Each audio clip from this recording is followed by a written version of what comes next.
Hello everyone, मैं दीपक कुमार किरण और किरण paramedical लेकर के आया है फिर से एक बार बहुत ही बेहतरीन प्रश्न जो कि हम जल्दी कराने वाले हैं। और सब लोग क्या कीजिएगा, इस वीडियो को ज़रूर डाउनलोड करके देख सकते हैं या शेयर कर देख सकते हैं। ये वीडियो लगभग आधे घंटे से ज़्यादा की होने वाली है और बहुत ही अच्छे प्रश्न इसमें पूछे जाएंगे। लगभग इसमें 80 से लगभग प्रश्न हैं और 80 लगभग प्रश्न में सारे इम्पोर्टेंट कहीं ना कहीं कोई गवर्नमेंट एग्ज़ाम में पूछे ही गए हैं और बहुत ही बेहतरीन प्रश्न हैं। तो ज़रूर से ज़रूर सब वीडियो को शेयर कीजिएगा और सभी लोगों के पास पहुंचाइएगा, ठीक है। तो हम लोग क्वेश्चन शुरू करने से पहले एक बात बता देना, तो ऐतिहासिक जो जीके है उसके बारे में हम बता देते हैं। चलिए हम शुरुआत करते हैं पहले क्वेश्चन की ओर। पहला क्वेश्चन की ओर, बीते हुए युगों की घटनाओं के संबंध में जानकारी देने वाला स्रोत को क्या कहा जाता है? क्या आंसर होगा इसका? कमेंट बॉक्स में जल्दी हम लोग करेंगे। आधा घंटे से लगभग वीडियो होने वाली है, जबकि लगभग 80 प्रश्न हम लोग करेंगे। तो इसका आंसर क्या होगा? ऐतिहासिक स्रोत हो सकता है या भौगोलिक स्रोत का हो सकता है, सामाजिक स्रोत या राजनीतिक स्रोत हो सकता है। इसका आंसर क्या हो जाएगा? एक का हो जाएगा ऐतिहासिक स्रोत। बीते हुए युगों को हम जानकारी मिलती है तो ऐतिहासिक स्रोत कहा जाता है। चलिए, निम्नलिखित में से कौन सा कथन सही है? इसमें कथन आप लोग चूज करना है और कथन बताना है आपको कौन सा कथन सही है। साहित्य स्रोत की तुलना में पुरातत्व स्रोत अधिक प्रामाणिक होते हैं और पुरातत्व स्रोत की तुलना में साहित्य स्रोत अधिक प्रामाणिक होते हैं। ये सब दोनों में कंपैरिजन किया हुआ है और ये जो पूछा हुआ क्वेश्चन किसी भी गवर्नमेंट एग्जाम में पूछा हुआ नहीं है, लेकिन आप लोग को बता दूं कि ये इम्पॉर्टेंट है कि कौन सा कथन स्रोत ये आप लोग जब एग्ज़ाम देंगे तो पूछा जा सकता है। तो इसका आंसर दूसरा का आंसर हो जाएगा, क्या हो जाएगा? दूसरा का ए हो जाएगा। साहित्य स्रोत की तुलना में पुरातत्व स्रोत की प्रामाणिक होते हैं। चलिए, दूसरा नंबर ऑप्शन क्या हो जाएगा? इसका हो जाएगा दूसरा नंबर आंसर। अगला सवाल के बढ़ेंगे। अगला सवाल क्या है हमारा? किस वेद में प्राचीन वैदिक युग की संस्कृति के बारे में सूचना दी गई है? आपको ऑप्शन दिया हुआ ऋग्वेद, यजुर्वेद, सामवेद, अथर्ववेद। किस युग में किस वेद में प्राचीन वैदिक युग की संस्कृति के बारे में बताया गया है? तो इसका आंसर बताइए। तो ये जो है एसएससी 1999 में पूछा गया क्वेश्चन है, जो कि बेहतरीन क्वेश्चन है। तो इसका आंसर क्या हो जाएगा? ऋग्वेद में। क्या हो जाएगा? ऋग्वेद में आंसर। अगला सवाल अगला सवाल क्या है? अगला सवाल क्या है? अगला, निम्नलिखित में से कौन सा ग्रंथ श्रुति ग्रंथ के अंग नहीं माना जाता है? कौन सा ग्रंथ जो है श्रुति ग्रंथ का अंग माना नहीं जाता है? तो आपको चौथा नंबर का आंसर हो जाएगा डी नंबर आंसर होगा पुराण। पुराण में श्रुति ग्रंथ को अंग नहीं माना जाता है। पुराण, डी आंसर हो जाएगा। अगले सवाल, निम्नलिखित में से कौन सा ग्रंथ यह दावा करता है जो कि उस ग्रंथ में वह विश्व में और उस ग्रंथ में नहीं है, वह विश्व में अलभ है? खाली स्थान क्या होगा? आंसर कौन से ग्रंथ में इसका वर्णन किया गया है? ये सब सारे कौन से ग्रंथ में दावा किया जाता है, ये आप लोग बताइएगा। तो इसका पाँचवा का आंसर हो जाएगा आप लोग को, पाँचवा का हो सका डी। पाँचवा का इस तरह के जो श्लोक हैं, इस तरह के जो वादे किए जाते हैं, इस तरह के जो लोगों के बीच में बात कही जाती है, वो महाभारत में ही कही गई है, ठीक है। अगला, त्रिपिटक धर्म ग्रंथ क्या है? त्रिपिटक के बारे में बहुत सारे ऐसे गवर्नमेंट एग्जाम में पूछे गए हैं। एसएससी 2002 में, 2005 में आरआरबी में पूछा गया है और 2012 आरटीएस में पूछा गया और आरएएस में पूछा गया है, ठीक है। इसका क्या है? त्रिपिटक क्या है? त्रिपिटक के बारे में अपने को पढ़ा होगा। तो त्रिपिटक आप लोग पढ़ा होगा तो जैन धर्म, त्रिपिटक जो आपने पढ़ा होगा तो बौद्ध धर्म के बारे में आपने पढ़ा होगा, ठीक है। त्रिपिटक पढ़ा होगा तो बौद्ध धर्म के बारे में धर्म ग्रंथ है। जातक किसका ग्रंथ है? जातक जो है किसका ग्रंथ है, इसके बारे में बताइए। सातवां का आंसर क्या होगा? जातक किसका ग्रंथ है? तो जातक जो है बौद्ध धर्म का ही ग्रंथ है। अगला सवाल, मिलिंदाहो के प्रश्न, राजा मिलिंद और किस बौद्ध भिक्षु के मध्य संवाद के रूप में व्यक्ति हुआ था? खाली स्थान के रूप में बताना होगा। तो ऐसे आप आंसर बता सकते हैं, किस बौद्ध भिक्षु के मध्य संवाद के रूप में हुआ था? तो इसका आंसर आप लोग आठवां का क्या हो जाएगा? नागसेन। नागसेन आंसर हो जाएगा। क्या हो जाएगा बाबू? नागसेन। अगला सवाल की बढ़ेंगे। अगला सवाल क्या है? निम्नलिखित में से किसकी तुलना मैकियावेली प्रिंस से की जाती है? तो इसका आंसर क्या होगा? नौवां का आंसर आप लोग कमेंट बॉक्स में देख सकते हैं। तो इसका हो जाएगा कौटिल्य और अर्थशास्त्र। ये क्वेश्चन पूछा हुआ है, यूपी पीसीएस में पूछा हुआ 1994 में।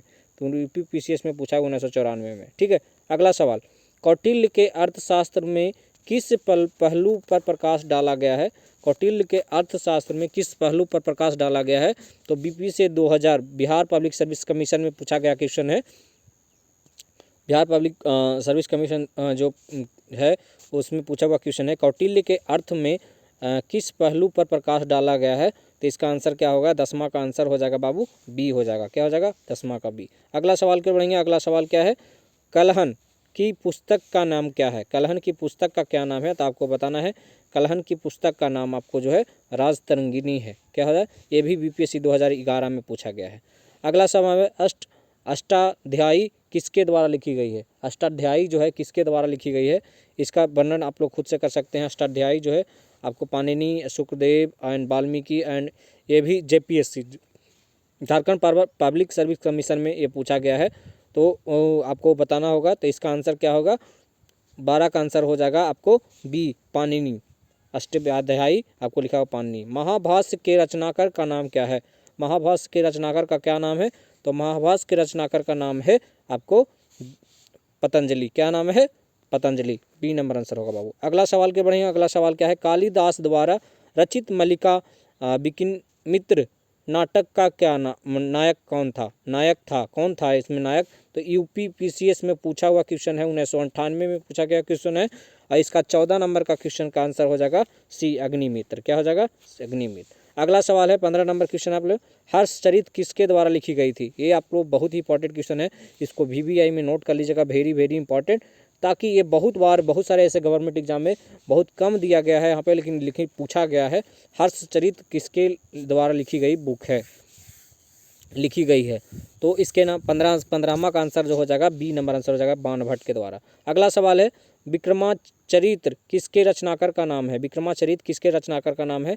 तो विक्रमाचरित्र जो है आपको बिलहन का लिखा हुआ है। विक्रमाचरित्र जो है आपको बिलहन का लिखा हुआ है। अगला है चंद्रबरदाई द्वारा रचित ग्रंथ का क्या नाम है? चंद्रबरदाई द्वारा रचित ग्रंथ का क्या नाम है? चंद्रबरदाई द्वारा जो रचित ग्रंथ है उसका नाम है आपको पृथ्वीराज रासो। क्या है? पृथ्वीराज रासो। पृथ्वीराज रासो चंद्रबरदाई द्वारा लिखी गई पुस्तक है पृथ्वीराज रासो। अगला सवाल हम लोग करने से पहले आप लोग को एक बात बता दूं कि सभी लोग शेयर जरूर करेंगे, शेयर करके आप सभी लोग को बताएंगे। अगला सवाल ये है, ये बहुत ही इंपॉर्टेंट क्वेश्चन है बाबू। निम्नलिखित में से कौन सा सिकंदर के साथ भारत आने वाला इतिहासकार नहीं था? कौन सा ऐसा है इतिहासकार है जो सिकंदर के साथ नहीं आने वाला था? 18वां का आंसर हो जाएगा क्या हो जाएगा? डी हेरोडोटस, है ना।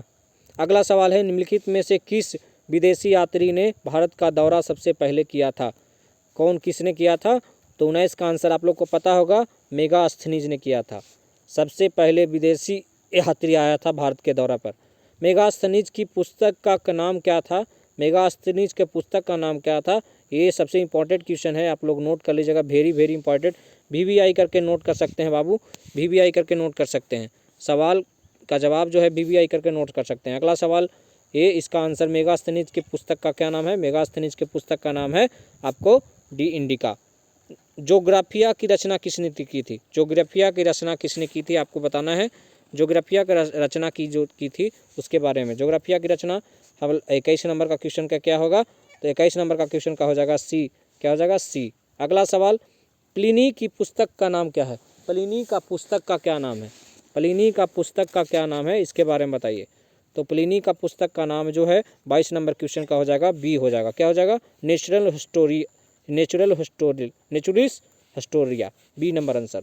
अगला सवाल की ओर बढ़ेंगे, पेरिप्लस ऑफ एरिथ्रियन सी की रचना किसने की थी? पेरिप्लस और एरिथ्रियन सी की रचना किसने की थी? हेरोडेटस ने की थी, मेगास्थनीज ने की थी, एस्ट्रोबो ने की थी, और अज्ञात नामो यूनानी ने की थी। किसने की थी? तो 23 नंबर क्वेश्चन का हो जाएगा डी। डी हो जाएगा बाबू, डी आपको आंसर हो जाएगा। फाहियान कहाँ का निवासी था? फाहियान कहाँ का निवासी था? फाहियान कहाँ का निवासी था? आप खुद से बताइए, फाहियान कहाँ का निवासी था? अगला सवाल सी, आंसर क्या हो जाएगा? फाहियान सी चीन का निवासी था। अगला सवाल हम लोग करने से पहले आगे बता दें, फाहियान किसके शासनकाल में भारत आया था? फाहियान किसके शासनकाल में भारत आया था, इसके बारे में बताइए। तो फाहियान किसके शासनकाल में किसके शासनकाल में भारत आया था? तो 25वां नंबर क्वेश्चन का आंसर जो हो जाएगा आपको हो जाएगा डी। क्या हो जाएगा? डी। हाँ, आपको चंद्रगुप्त द्वितीय के में भारत आया था। तो ये वेरी वेरी इंपॉर्टेंट है, इसको नोट कर लीजिएगा, ठीक है। अगला सवाल है, हर्षवर्धन के समय में कौन सी चीनी यात्री भारत आया था? हर्षवर्धन के समय में कौन सी चीनी यात्री भारत आया था, इसके बारे में बताइए। तो 26 नंबर क्वेश्चन का आंसर हो जाएगा डी, क्या हो जाएगा, हेनसांग। ये सबसे इंपॉर्टेंट है बच्चों, सभी लोग क्या कर लीजिएगा, इसको नोट कर लीजिएगा, क्या कर लीजिएगा, नोट कर लीजिए। हेनसांग किसके शासनकाल में आया था? तो आपको हर्षवर्धन के शासनकाल में आया था। चलिए अगला सवाल है 27वां नंबर, 9वीं शताब्दी में भारत आने अरब यात्री सुलेमान ने किस साम्राज्य को रुहमा कहकर संबोधित किया था? 9वीं शताब्दी में जो भारत आए थे अरब यात्री सुलेमान, वो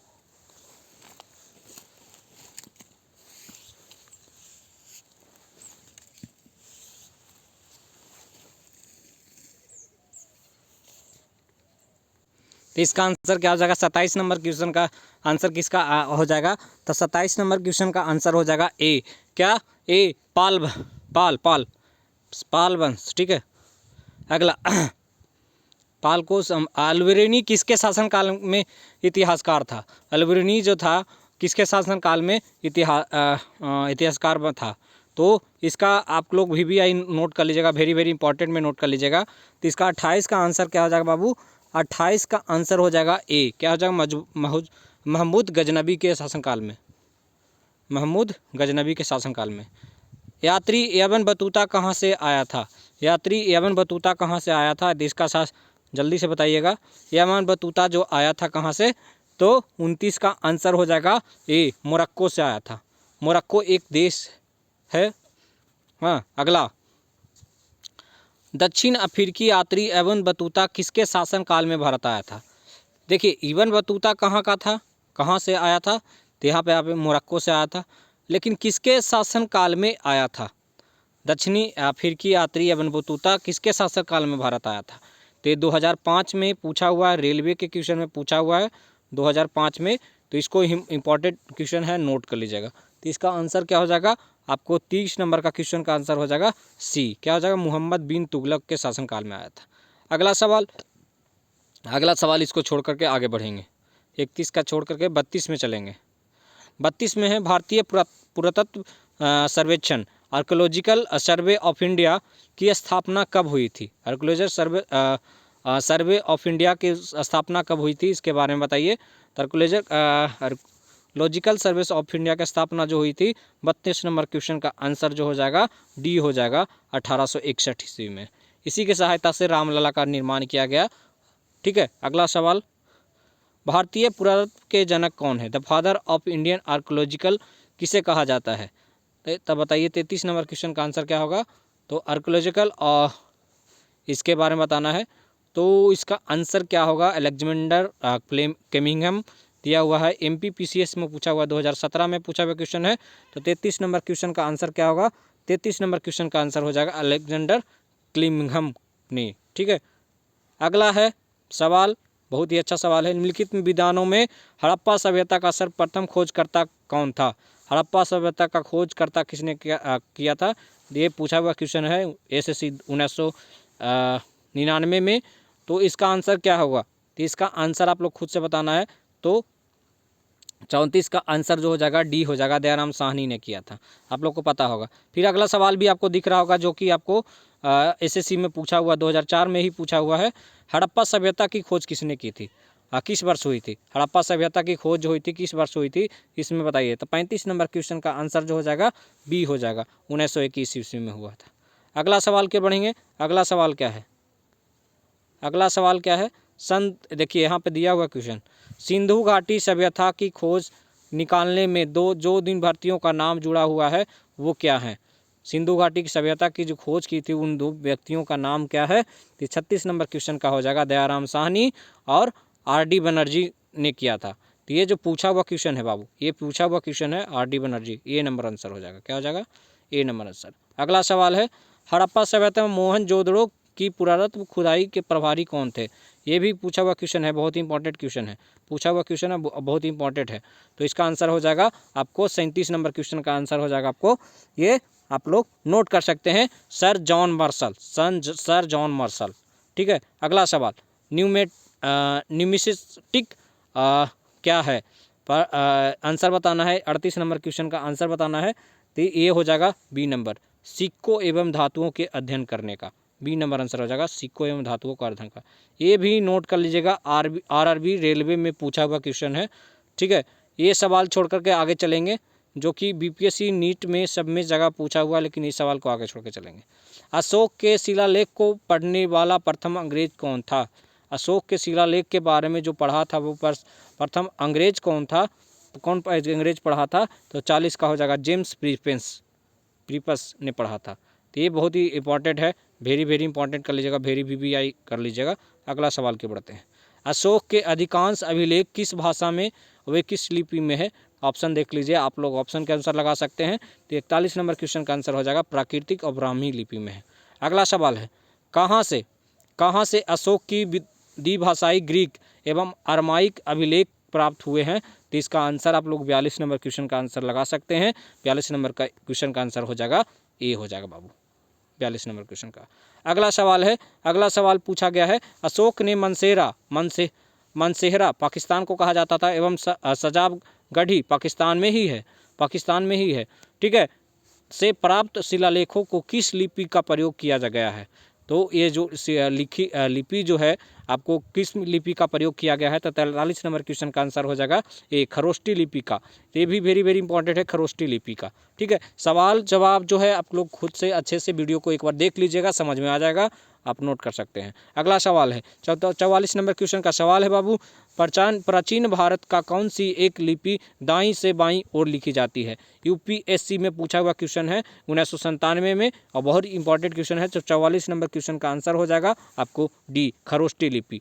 डी खरोष्टी लिपि यहाँ पर देख सकते हैं। ये भी अगला सवाल छोड़ेंगे, अगला सवाल छोड़ करके आगे बढ़ेंगे, 46 नंबर क्वेश्चन पढ़े चलेंगे। जो भी इंपॉर्टेंट रहेगा वो बताऊंगा। निम्नलिखित में से कौन सा अभिलेख कलिंग नरेश खारवेल से संबंधित है? आपको आंसर बताना है, कौन सा जो कलिंग अभिलेख जो है कलिंग नरेश खारवेल से संबंधित है।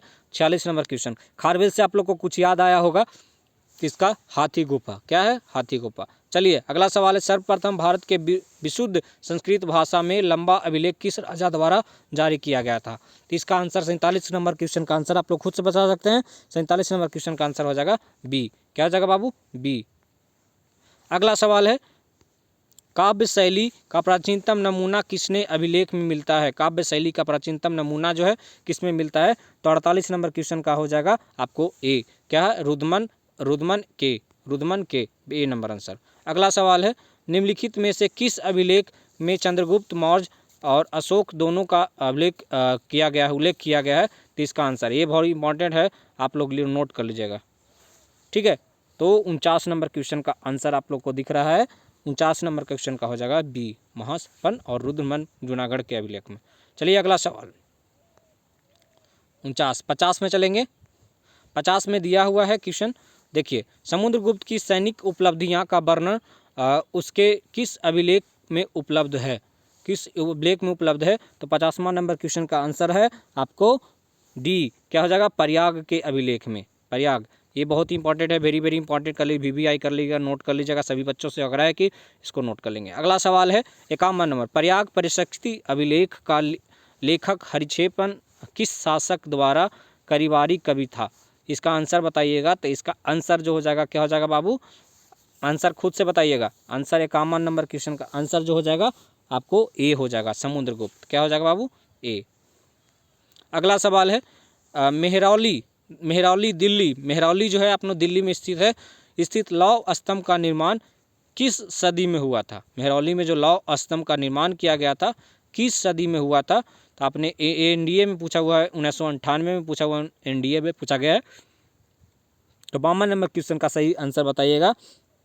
तो 52 नंबर क्वेश्चन का आंसर हो जाएगा चतुर्थी सदी में। क्या होगा? चतुर्थी सदी में, है ना। अगला सवाल, दिल्ली में मेहरौली में कुवत उल इस्लाम मस्जिद का प्रांगण में किस प्रसिद्ध लौह स्तंभ किसकी स्मृति में है? तो इसका आंसर हो जाएगा 53 नंबर क्वेश्चन का आंसर हो जाएगा बी बाबू, चंद्र का। ठीक है, आगे चंद्र का। अगला सवाल, सती प्रथा का पहला पुरातत्व उल्लेख कहाँ मिलता है? सती प्रथा का पहला पुरातत्व उल्लेख कहाँ मिलता है? तो आपको 54 नंबर क्वेश्चन का आंसर है आपको सी, एरन के अभिलेख में। एरन के अभिलेख में सी। अगला सवाल है, एरन अभिलेख का संबंध किस शासक से है? एल अभिलेख का संबंध किस शासक से है? तो आपको 55 नंबर क्वेश्चन का सवाल जो है आपको क्या होगा आंसर? तो 55 नंबर क्वेश्चन का हो जाएगा भानुगुप्त से। ये वेरी वेरी वेरी इंपॉर्टेंट है, आप लोग नोट कर लीजिएगा, वेरी वेरी इंपॉर्टेंट। VVI जो भी बोल रहा हूँ VVI है वो उसको नोट कर लीजिएगा। अगला सवाल है एलोहल प्रशस्ति का रचयिता रवि कृति किस चालुक्य शासक की दरबारी कवि था? इसका आंसर हो जाएगा 56 नंबर क्वेश्चन का आंसर हो जाएगा बी। क्या हो जाएगा? पुलकेशिन द्वितीय के। B number answer 56 number question का बी आंसर हो जाएगा बाबू। क्या हो जाएगा? बी। अगला सवाल है हर्ष एवं पुलकेशिन द्वितीय के मध्य में हुए संघर्ष की जानकारी कहाँ से मिलती है? 57 नंबर क्वेश्चन का आंसर क्या होगा? ए हो जाएगा, एल्कोहल के अभिलेख से मिलती है ना, ए एल्कोहल के अभिलेख से मिलती है। कवि कालिदास के नाम का उल्लेख किस खेल में हुआ है? कवि कालिदास का नाम का उल्लेख जो है किस खेल में हुआ है? तो आपको 58 नंबर क्वेश्चन का आंसर हो जाएगा आपको बी। क्या हो जाएगा? बी। अगला सवाल, अभिलेखों का ऐतिहासिक प्रकथन से के साथ प्रारंभ करने का परंपरा सूत्रपात किसने किया? तो इसका आंसर हो जाएगा, आप लोग बताइएगा। 59 नंबर क्वेश्चन का आंसर आप लोग खुद से बताइएगा आंसर। अगला ये छोड़ के चलते हैं, कमेंट बॉक्स में बताइएगा कहाँ से प्राप्त अभिलेख में महासभा का कार्य प्रणाली के विषय में विस्तृत की जानकारी मिलती है? तो इसका आंसर आप लोग 60 का आंसर क्या होगा? 60 का आंसर हो जाएगा उत्तक मयूर के। अगला सवाल है, भारत में सिक्कों का प्रचलन कब आरंभ हुआ था? वेरी वेरी इंपॉर्टेंट, नोट कर लीजिएगा, बार बार पूछा जाता है, वेरी वेरी इंपॉर्टेंट है, इसको नोट कर लीजिएगा। भारत में सिक्कों का प्रचलन कब आरंभ हुआ है? तो इसके बारे में 61 नंबर क्वेश्चन का आंसर जो हो जाएगा आपको ए हो जाएगा, 600 ईस्वी पूर्व हुआ था सिक्कों का प्रचलन। भारत में प्राचीनतम मुद्रा माना जाता है, क्या है मुद्रा? आपको इसके बारे में बताइए। आहत सिक्के, इंडो बैक्टीरियन सिक्के, सिथियन सिक्के और पार्थियन सिक्के। 62 नंबर क्वेश्चन का आंसर हो जाएगा आपको ए। क्या हो जाएगा? ए, आहत सिक्के। क्या हो जाएगा? आहत सिक्के। भारत में सर्वप्रथम स्वर्ण मुद्राएं किसने चलाई थी? ये वेरी वेरी इंपॉर्टेंट क्वेश्चन है और नोट कर लीजिएगा, वेरी वेरी इंपॉर्टेंट है। भारत में सर्वप्रथम स्वर्ण मुद्राएं किसने चलाई थी? तो आपको आंसर 63 नंबर क्वेश्चन का आंसर हो जाएगा आपको बी नंबर। क्या हो जाएगा? बी, इंडो बैक्टीरियन ने। अगला सवाल है, निम्नलिखित में से किसने सोने का सर्वाधिक शुद्ध सिक्के जारी किए थे? तो इसका 64 नंबर क्वेश्चन का आप लोग आंसर बताइए। 64 नंबर क्वेश्चन का ए ही आंसर होगा, इंडो बैक्टीरियन। अगला सवाल, सातवाहनों का समय में मुद्रा सर्वाधिक किस धातु में बने? तो इसका आंसर हो जाएगा आप लोग 65 नंबर क्वेश्चन का आंसर ए है। क्या हो जाएगा? ए, आपको सीसा। अगला सवाल है, निम्नलिखित में से किसने बड़े पैमाने पर स्वर्ण मुद्राएं चलाई थी? 2006 में ये पूछा हुआ VVI है, वेरी वेरी इंपॉर्टेंट पूछा हुआ क्वेश्चन। स्वर्ण मुद्राएं चलाई थी, निम्नलिखित में से बड़े पैमाने पर स्वर्ण मुद्राएं किसने चलाई थी? तो आपको 66 नंबर क्वेश्चन का आंसर हो जाएगा सी, कुशांक शासकों ने। अगला सवाल, सोने के सर्वाधिक सिक्के किस काल में जारी किए गए थे? सोने के सर्वाधिक सिक्के जो हैं किस काल में जारी किए गए थे? तो इसका आंसर आप लोग खुद से बता सकते हैं। 67 नंबर क्वेश्चन का आंसर हो जाएगा बी हो जाएगा। क्या हो जाएगा? बी, गुप्त काल में। अगला सवाल है, निम्नलिखित में से किस स्थल में रोमन सिक्के मिले थे? किस स्थल में रोमन सिक्का मिला था? 68 नंबर क्वेश्चन का आंसर है आपको डी।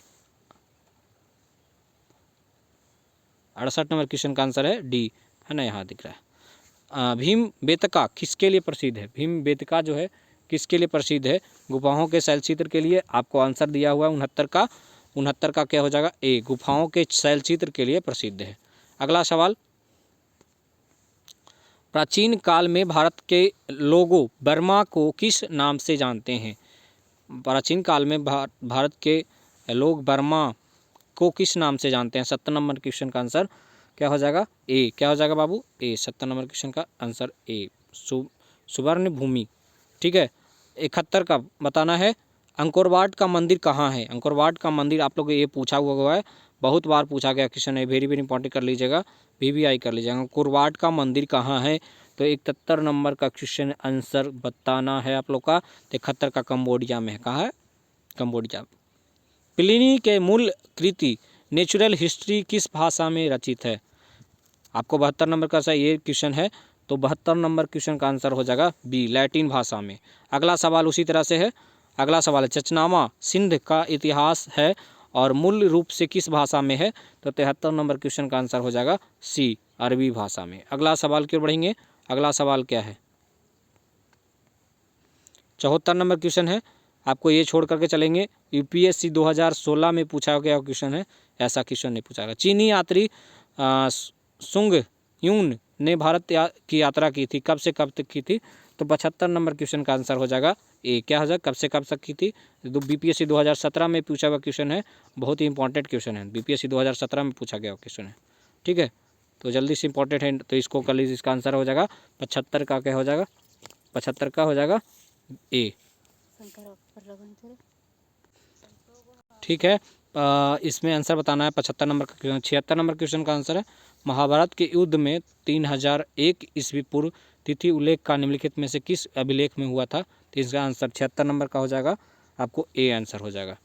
77 नंबर, रावतक अभिलेख संबंधित है कहाँ से, रावतक अभिलेख जो है सी नंबर आपको रुद्रमन से संबंधित है। 78 नंबर, भारतवर्ष के लिए इंडिका शब्द का प्रयोग सर्वप्रथम किसने किया था, तो इंडिका शब्द का प्रयोग किया गया था आपको हेरोडोटस ने किया था। किसने ब्राह्मी एवं खरोष्टी लिपियों के उदचित किया गया था, तो ये आपको 79 नंबर क्वेश्चन आपको हो जाएगा, आपको डी, क्या हो जाएगा, जेम्स प्रिंसेप ने किया था। निम्नलिखित में से किस प्राचीन भारत की कौन सी लिपि दाहिने से बाईं ओर लिखी जाती है, तो इसका आंसर बताना है आप लोग को। और बीपीएससी 2019 में पूछा हुआ क्वेश्चन है 80 नंबर, तो इसका आंसर हो जाएगा 80 का हो जाएगा सी। क्या हो जाएगा बाबू, सी, खरोष्टी लिपि में। हमने वादा किया था 80 क्वेश्चन आप लोग को करवाएंगे, 80 क्वेश्चन आप लोग को मैं करवा चुका हूं। और सभी लोग क्या कीजिएगा, चैनल को सब्सक्राइब कर लीजिएगा, बेल आइकन को हिट कर दीजिएगा। चैनल का नाम आप लोग को है, और कमेंट बॉक्स में अपना खूब कुछ ना कुछ बताते रहिएगा। 6201 6504 57, ये जो नंबर है, इस पर आप नोट्स के लिए आप टेक्स्ट मैसेज कर सकते हैं, व्हाट्सएप के जरिए टेक्स्ट मैसेज कर सकते हैं, और व्हाट्सएप के जरिए और मेल भी कर सकते हैं, जो कि डिस्क्रिप्शन बॉक्स में नंबर दिया ही हुआ है, और वहाँ से डाउनलोड भी कर सकते हैं। Thank you very much. आज के लिए इतना ही, मिलते हैं नेक्स्ट वीडियो में, तब तक के लिए धन्यवाद।